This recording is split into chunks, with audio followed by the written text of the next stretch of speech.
Here's my kukri knife. It's Mark III. It's the same kind of British issued during World War II, or one of the kinds. It's actually made in India at Ishapore. I've used the hell out of this knife. Back before I got sick, I used to do a lot of exploring out in the desert on the back of a dirt bike. And this knife has come in handy many times. You can cut wire, you can pry with it, you don't have to worry about it breaking. You can hammer on things with this back little corner right here. You could put it under the kickstand of a dirt bike so it won't sink in the soft sand or mud. You know, dig stuff out. Just a really cool tool to have. I used to always carry it with me. I've had it since I was pretty young. I got it in the early 90s.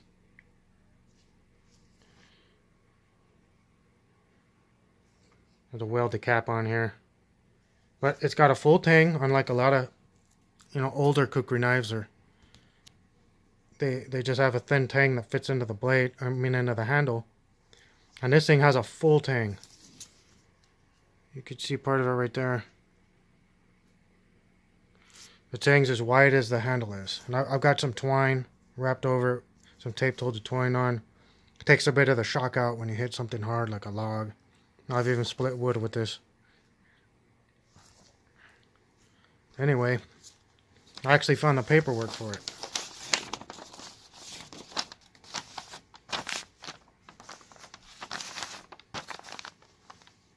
I was cleaning up and feeling a bit better. I ran across this. So this is like, I guess, the contract form for this knife. And I'm guessing that this is like a reissue of the knife. Because this looks like 7/25 of 1980. New Delhi. Office of the Director of Supplies and Disposals. Ministry of Industry and Supply. But and it goes on here just a bit about the contract.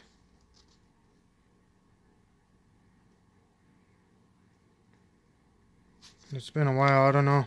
I know they've changed Bombay and call it Mumbai now. I'm not sure when that happened.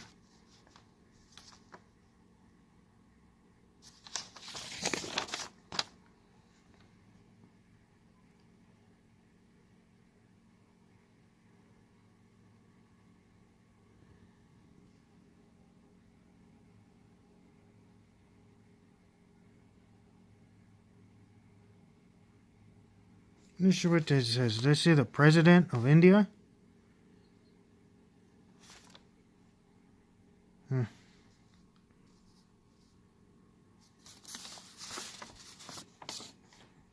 there's the cool part of the paperwork. It's got the type of steel the blade was made out of. It talks about the grips. Could be walnut or amari or other approved timber. They're to be dipped in linseed oil. Talks about how the rivets will be. And the heat treatment. To be hardened and tempered with the area indicated by the dotted line. Remainder of the blade is to be left soft.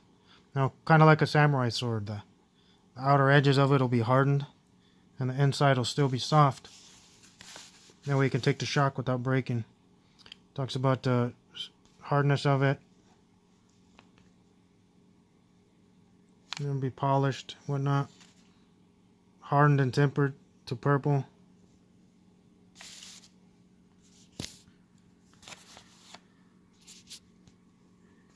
And that's how it talks about it being. It's going to be contoured to the right, I guess, conformity to blade profile. And it says the hardened part of the blade must be hard enough soft enough to permit being sharpened with a file, and must be hard enough to cut clear through soft and mild steel wire of 12 to 14 gauge, suitably supported on a hard wood or soft metal block without sustaining any damage or deformation. It will also be struck on the edge on hard wood blocks across the grain and on each side of the block. There must be no sign of distortion of the edge, bending of the blade, or loosening of the grips. At the discretion of the inspector, a certain number of grips will be removed to check the fit of the rivets in the tang. Any looseness may entail rejection of the consignment. Kukri Mark III.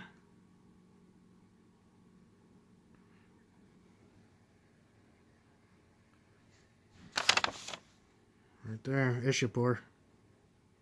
Spectra small arms. And then right here is some of the, I guess, a spec drawing. They left the center part soft. It looks like they hardened just the edges of it. Oil hardening line.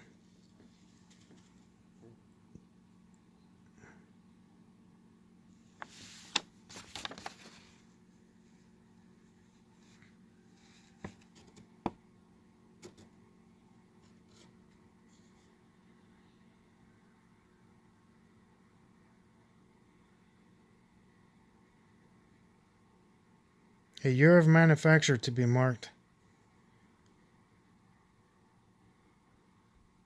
Something. I've never seen a year of manufacture mark on it. I'll have to look for that.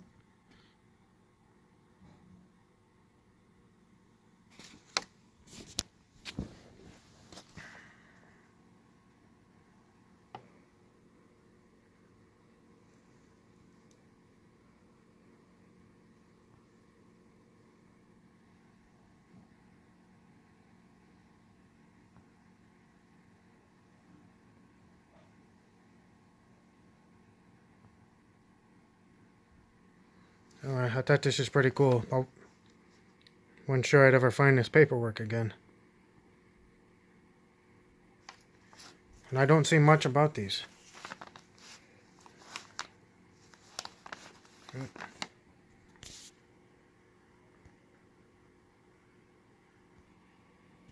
Something else, one time I had a thieving tweaker pull out a little cheap, pocket knife on me, a little folder. And, he could definitely kill somebody with a knife like that. And he wanted to fight me. So I walked past him. And I went over to my car. I didn't have this on me, and I pulled this out of my car. And after that, he wouldn't get close to me. He kept talking a lot of shit, but he would not get close after that. And he's the one that wound up having to leave in the end. So I guess in a way I won the fight without actually having to swing this. But it's kind of like bringing a sword to a knife fight.